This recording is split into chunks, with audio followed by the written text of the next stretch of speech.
The week we've been waiting on all year is here. It's planting week. So I'm not planting anything tonight, but I figured I'd take you guys along. There's still a little bit of prep work I need to do, and then I'll be direct sowing a bunch of stuff. I'll be planting a bunch of stuff, and I figured I would just take you guys along for the week of gardening. But I do need to do a little bit more prep work when it comes to the garden. There's a few more areas I need to amend, and then I'm gonna go ahead and get my oyas placed in some of the areas where my peppers and tomatoes are gonna be.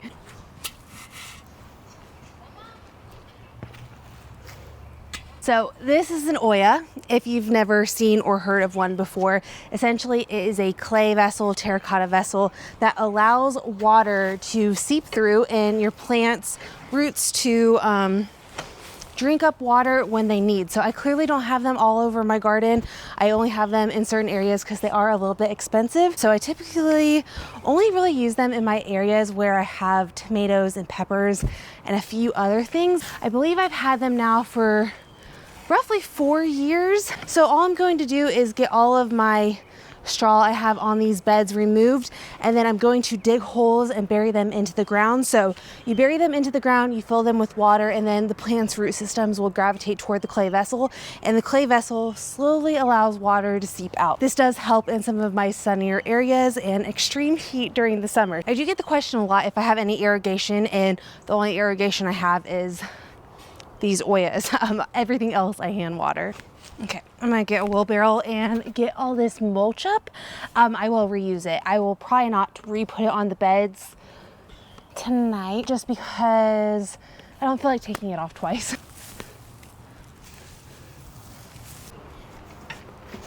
Wow, this dirt is just completely flooded with earthworms. Oh my gosh.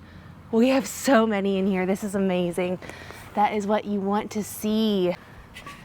Perfect. You just want to have the neck of the bottle out, and then we just bury it in there. And there you go. And then you just take off this little lid and you fill it with water.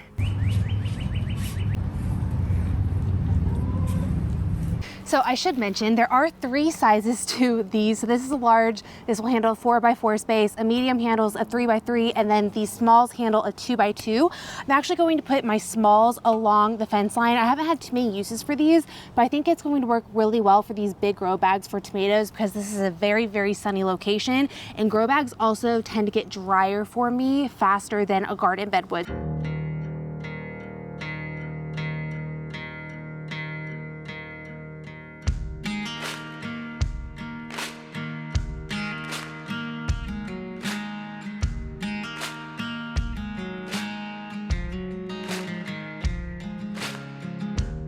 As far as amending goes, I'm not doing anything crazy. This area over here was all right. It did need a little bit of phosphorus and also nitrogen, so I'm throwing down some bone meal. Then I might add a little bit of worm castings to this. And then the other area I need to do is my trellis base, which is actually really deficient in nitrogen. It was my most deficient area of the garden, so I'm actually going to be throwing some blood meal over there. What's crazy is when I did the soil test about, I want to say like 4 or 6 weeks back, the garden was very much in a surplus when it comes to potassium. So I'm just using bone meal and blood meal because both those things don't have any potassium in them. As always, worm castings, because we all know I love worm castings. It honestly did not surprise me that the trellis space was so deficient in nitrogen just because of how many vining crops I have over here, especially the loofahs.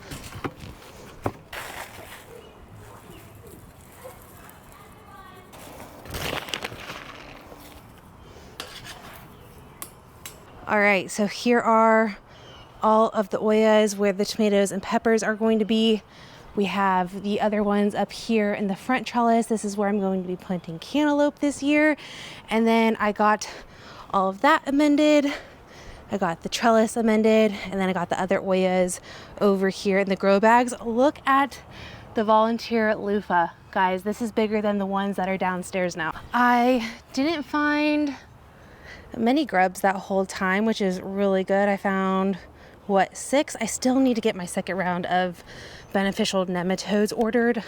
Honestly, just keep putting it off. All right, ladies, treat time. Let's go in.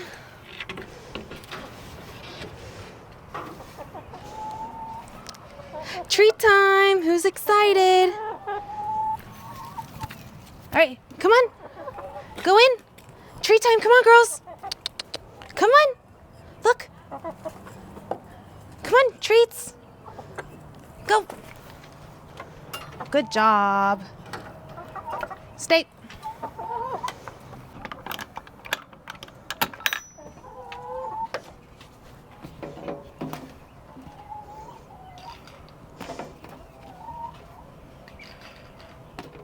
Nice.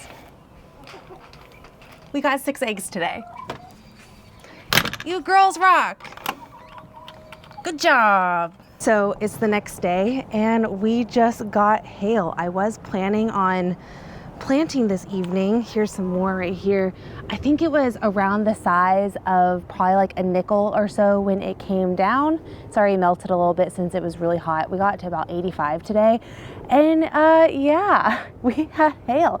The last time we have had hail around a planting week was my very first year I ever planted a garden, and I planted out the whole garden, and then we ended up having everything totaled out by hail. But there is some more right there. The fun things about living in Kansas, I'm sure you can still hear the thunder going. We actually have a tornado watch all evening, so I'm actually not going to get to planting anything else today. I might actually direct seed a few things though, because we just got a downpouring rain, so the ground is like perfect conditions to sow some seeds.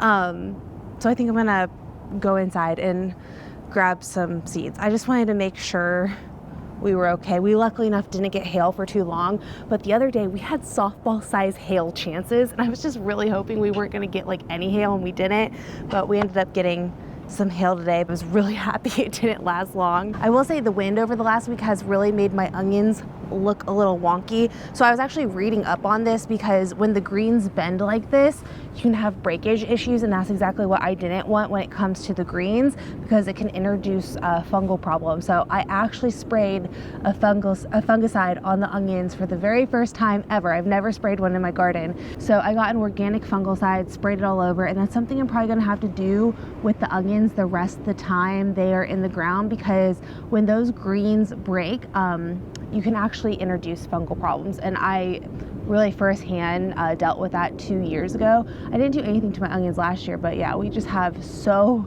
much wind that there really wasn't anything I could do about that. All right, I'm not gonna do anything too crazy tonight. I have some cantaloupe seeds in this pill bottle here, and then I have some honeydew and some green beans that I'm gonna go ahead and get sown tonight. And I think that's all I'm going to do. So as far as a pole bean variety, I am growing the I can't pronounce it. I'll put the word on the screen.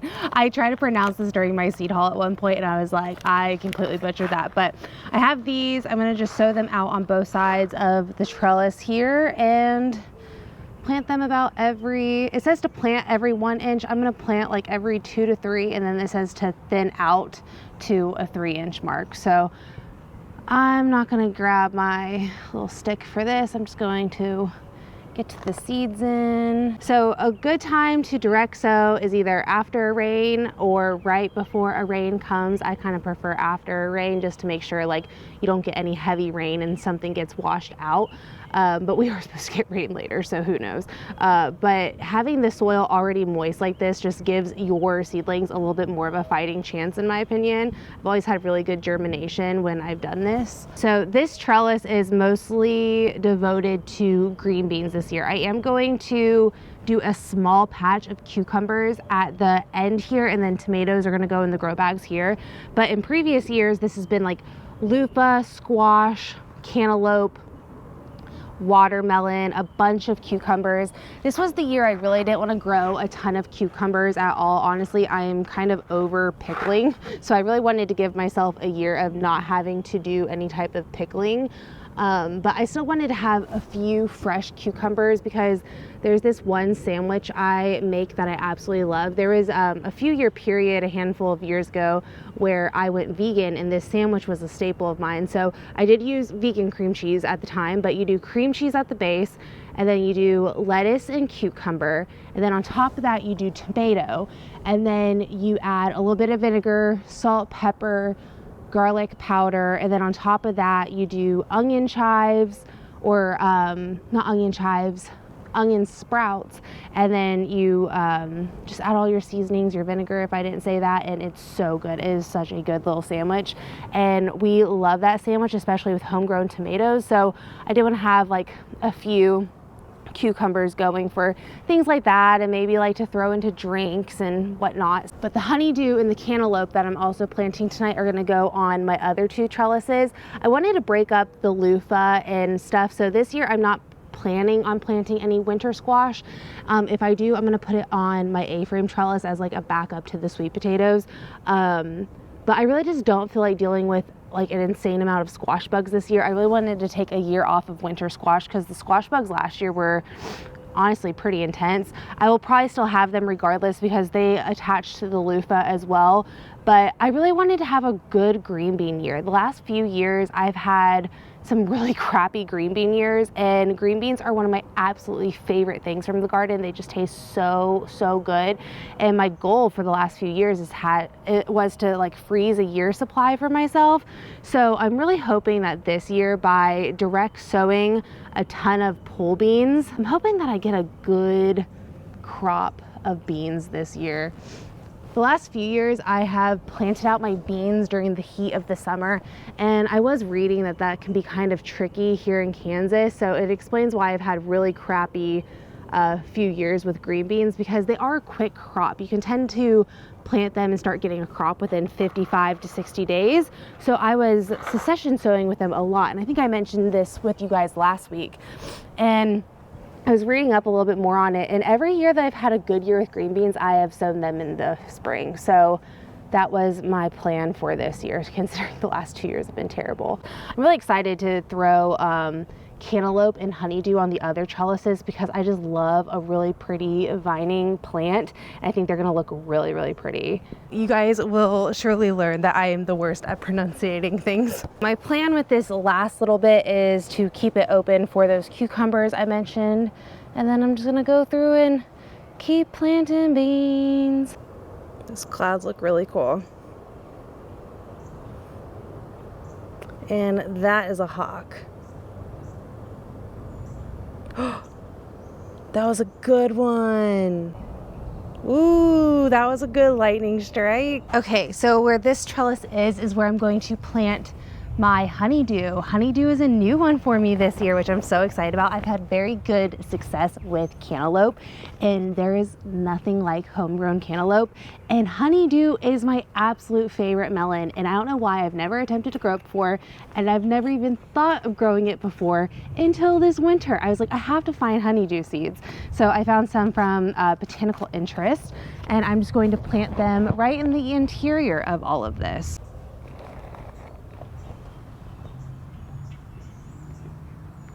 And lastly, I am planting cantaloupe right here. So the last 2 years, I've grown a variety called House Jumbo. These are seeds that I saved from my first year growing House Jumbo. Wow, these cantaloupes are so big. They're bigger than my head. I don't remember, I believe I weighed one out last year and it was like 7 or 8 pounds. I honestly can't remember, but these cantaloupes taste so good. I love them. They give great size, especially for being in like a compact garden. Prior to growing the House Jumbo, I tried a cantaloupe variety called the Charente melon, which is like this little personal size, like softball size cantaloupe. And I thought that was going to work really well for trellising initially. But in reality, I just didn't get that much cantaloupe, and the big cantaloupes do really well. Like any type of melon does fine if you just use like a melon cradle or give them a little bit of support. So I will actually allow my cantaloupes to completely ripen 100% on the vine. And I have these melon cradles that will just catch the melon the moment it's completely ripe. So love that. So yeah, I have so many of these seeds, it's insane. Look how cool the clouds are that are starting to peek in now. Hi. Are we being loud and reckless?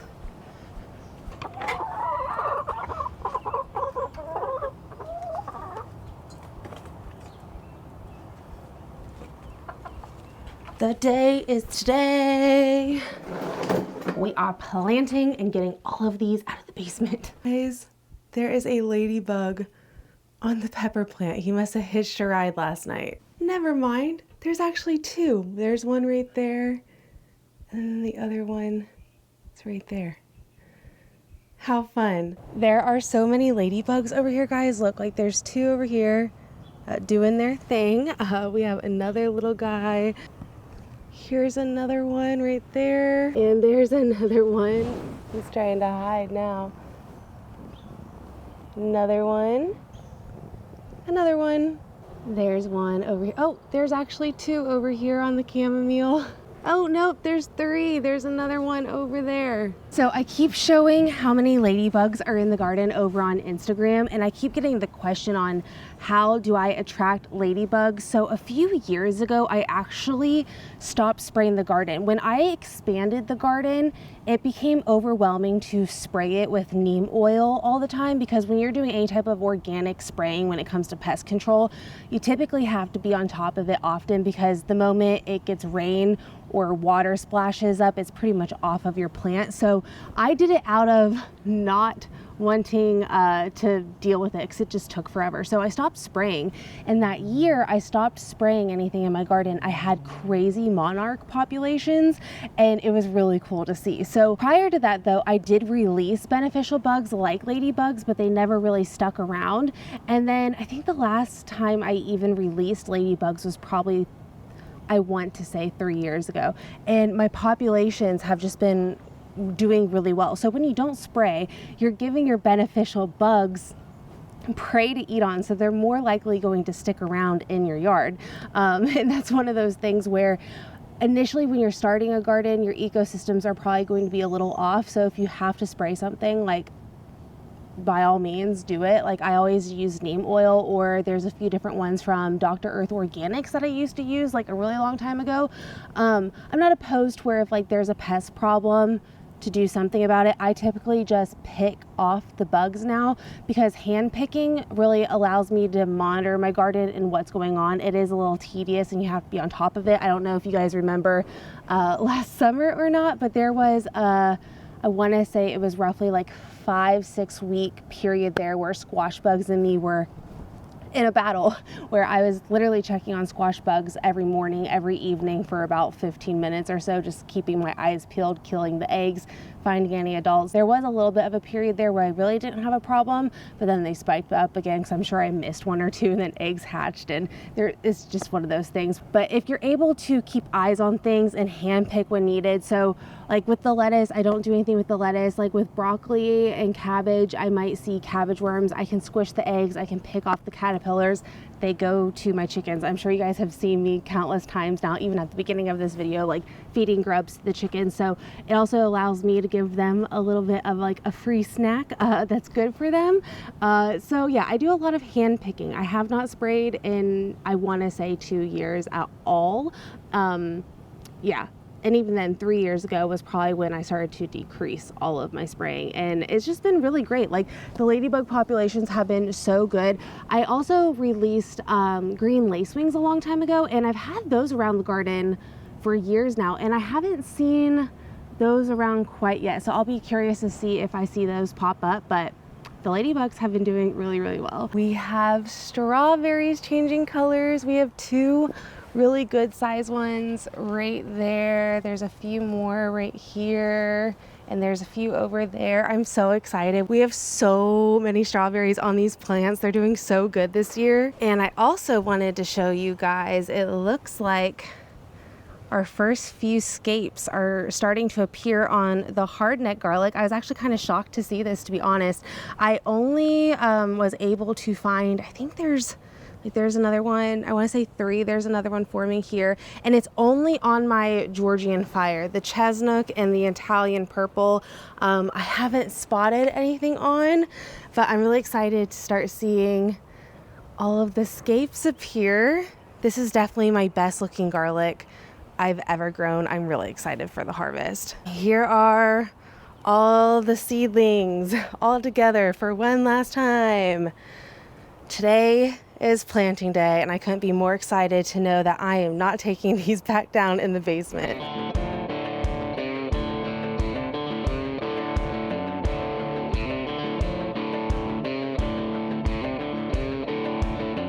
We are a little bit breezy today, but otherwise it's a good planting day. Whenever I'm planting, I like to choose a very overcast day like this, or I typically like to plant in the evening. You can also do it in the morning. You just don't really want to plant in the heat of the day. But either way, I'm going to start with tomatoes just because we are just a little breezy. I don't want them going through and just like flowing with the wind without support. So these are some of the best tomato starts I think I've ever had, but honestly I think I will wait one more week next year because I want them to be all more this size. There's a good amount that are taller than this, but they all look really good. So if you don't know this about tomatoes, tomatoes have these little hairs on their stem. So when you go to plant your tomatoes, you can plant them deep down and these little hairs will actually create roots. So if you do have a really tall tomato, you can dig a pretty decent sized hole and plant those in there. But I am going to go ahead and get the tomatoes planted first, and then I'm going to keep moving on to other things. The only area I'm a little unsure of at the moment is the very front. I'm going to have some direct sowing I need to do over there, but we do have a good amount of plants to get to planting. You will hear so many people tell you not to use tomato cages. I've used tomato cages every single year. When it comes to determinate plants, they are great. When it comes to indeterminate, you're better off getting like a cattle panel. This year, I'm spacing my tomatoes all around 2 feet apart. The last handful of years, I've done closer to 18, but I really want to give them some more space. Kind of like everything this year, I've spaced out a little bit further apart. And so far, it's been doing good things for me. So I'm going to keep doing that. As much as I would love to crowd everything together, we do get hot and humid here, and that's something that can be a recipe for disaster. So with the beds that the tomatoes are in, I have it lined with carrots, and then in these pockets where the tomatoes aren't at, I'm going to be adding basil between and also in the corners of the beds. I need to mark which tomato is which because I am going to have 3 different types of tomatoes in this area. I have Roma, Supremo, and another variety called Inca Jules, which they are all paste varieties. I have all paste varieties in the garden minus some cherries. So I grew these Supremos last year and they gave me some really, really pretty fruit. They did get knocked out a little early from blight. That's another reason why I'm planting them further apart. I'm actually planting some of these even further than 24 inches apart. I really just want to have good airflow with the tomatoes, kind of help cut on that blight possibility. But yeah, they gave me really beautiful, big, uniform fruits. They produced really well. They did clonk out. They're like one of my first tomatoes to like really clonk out, but they gave me so much fruit, I wasn't mad about it. And last year was my first year growing this Supremo variety, so I wanted to grow it again this year to kind of just compare on how they perform, but they did really well for me last year. The weather is not cooperating with me this week at all.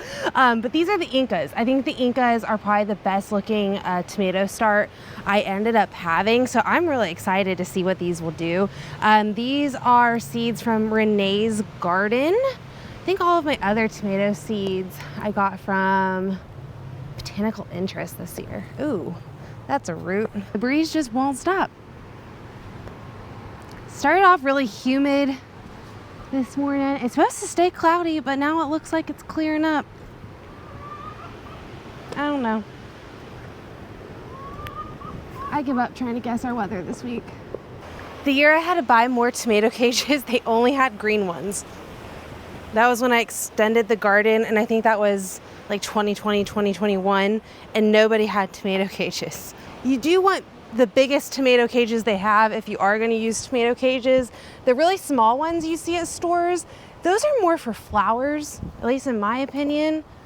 or like really, really, really dwarf varieties of tomatoes, but I don't know of many of those. All right, so all of the tomato cages are in, and now what I'm going to do is plant out basil in these 2 beds. I'm not going to do them where the Incas are just because the snapdragons and the Incas are slightly closer together, but with all of these Supremos and Romas being over 2 feet apart, about 2.5 feet apart, I'm just going to go ahead and plant basil between each of the tomatoes. So I have Genevieve basil and then I have 2 lemon basils, but majority of it is all Genevieve, which is just your classic everyday basil. And then once I get the basil in, what I'm going to do is mark where I have my 2 Romas, because I know where all of my Incas are. The rest of those will be Supremos. I just need to mark the 2 Romas that are over here. I'm going to get all of this mulched and then watered, and then we'll move on.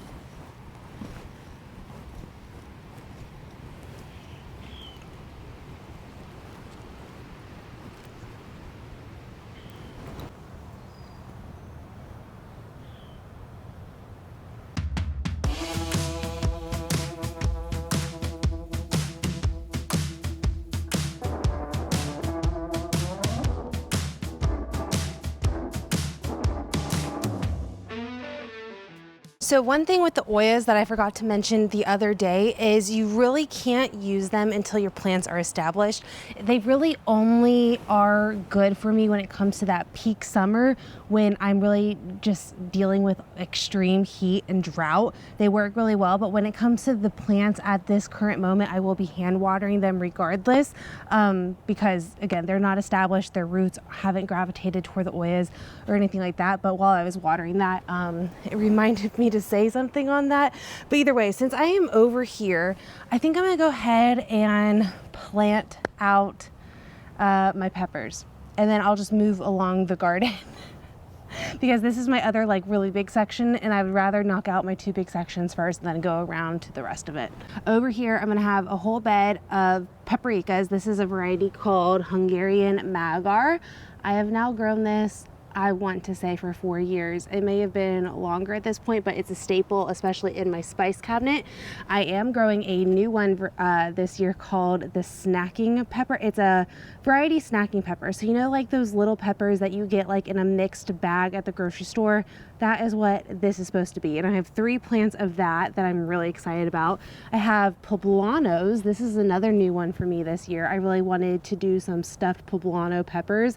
So I have, I think, 3 of those. I have another one up in the front there. And then I have some bell peppers over here. And then I have a whole bed of cayennes as well. And then all of my jalapenos are over there. All right, so with the peppers, I am going to be spacing them close to 18 inches apart. In previous years, I was going like closer to 12, but I really, again, am spacing everything out just a bit further from each other this year. So they're gonna be 18 apart and then about 24 in a row form. This Hungarian Magyar pepper is probably honestly one of my absolute favorite peppers that I grow. I use so much paprika in my cooking that it's so nice to have on hand. I dry this so much. So I've always dried it in my dehydrator, but last year I got a freeze dryer and I started freeze drying it, and you can do both. I do notice with the freeze dryer, I'm able to get a little bit more of a fresher tasting powder. When I freeze dry my peppers, I'm able to powder them down a lot easier. That was one thing I had trouble with before getting the freeze dryer, was doing garlic powder and onion powder. The dehydrator just wouldn't get it dry enough, and then the dehydrator would also slightly cook it, so you would end up having more of like a roasted onion and a roasted garlic powder flavor. So I like, it's a game changer for onions and garlic. I love making my own onion and garlic powder. So this was my first year using the I think it's a 3.3 inch pot from Bootstrap. They were new for them this year, and I have to say I really like how I'm able to get the plants out of these. They have this little bottom where you can just push the plant with your finger out really easily instead of having to maneuver the bottom a lot.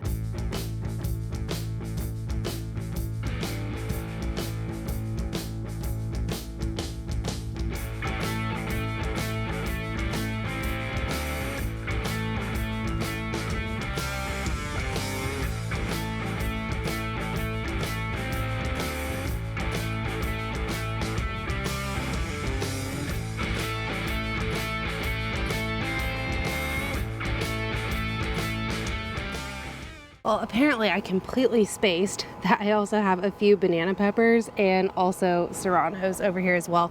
I need to get some plant markers, but for now their little tags will work. So the wind finally calmed down. Oh my gosh, it was crazy there for like an hour and a half. So anyway, over here in the grow pots, I am putting all Roma tomatoes, and I actually remembered I have not amended this little area right here. This is some super old soil, so I'm gonna put some worm castings and some bone meal over here as well.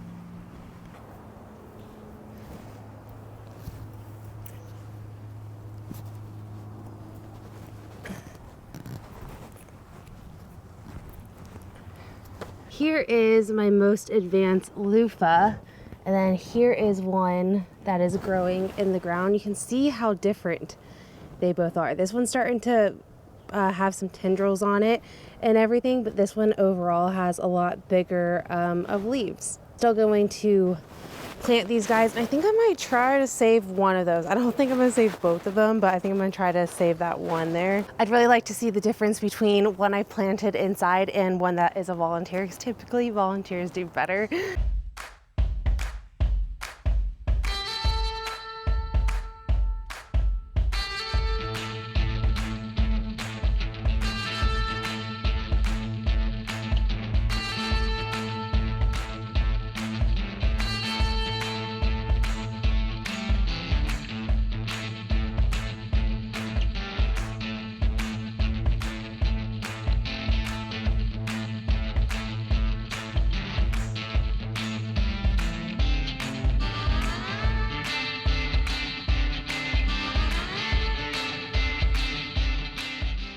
Okay, so in these first two garden beds, I really like to have a lot of symmetry and flowers and just everything very inviting, since this is the front of the garden. So I did direct sow the cantaloupe the other day with you guys, and I wasn't quite sure exactly where I was going to place a few things as far as these go that day, so I held off a little bit, but I do have some queen orange lime zinnias here in the back corners, but other than that, these beds are going to be direct sowed. So I am going to direct sow some of my Goldie Honey Bear sunflowers up here because I really love how inviting those are. And then I actually got Sunflower Steve's Van Gogh mix, which is very much like the Goldie Honey Bears, but in different colors and ranges. So I don't know what colors might be possible when I sow these, but I wanted to put a few up here.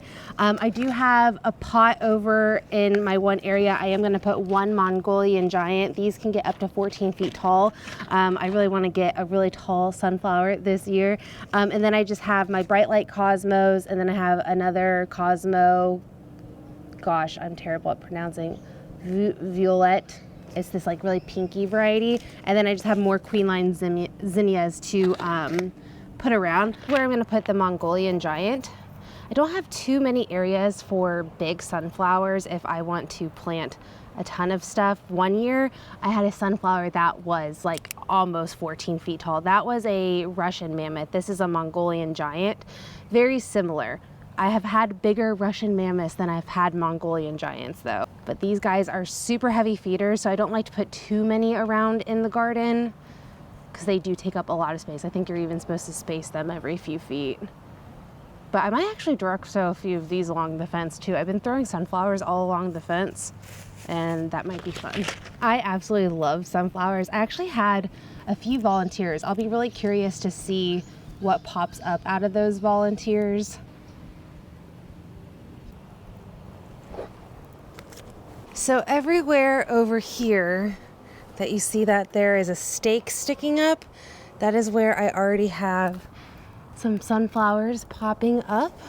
I have sown this a few times just to make sure I can have a whole fence line, but I did it over here too. So we'll see if I get a bunch of sunflowers or not. That's another volunteer sunflower. I decided to leave it and just plant the hibiscus along it. So here's everything I didn't plant out today. The rest of this lavender is actually gonna go up in the front. I'm gonna do that this weekend. And then I have a few hyssop, one echinacea, and then my multiple loofah that I don't need, and then I have one more rosemary I'm going to try to find room for. But then here are my 6 extra peppers. I have 1 pepper for each variety. I believe minus banana, I'd have to double check, but I'm going to actually up pot these into 5-inch pots and keep them downstairs. And then once the garlic is harvested, I'm actually going to I think I'm going to plant them right there where that soft neck is. I now mentally have to be on top of it since all of these plants are new in here and I have a bunch of stuff direct sown. But I'm just gonna go through and give everything a good water and we are done for the day.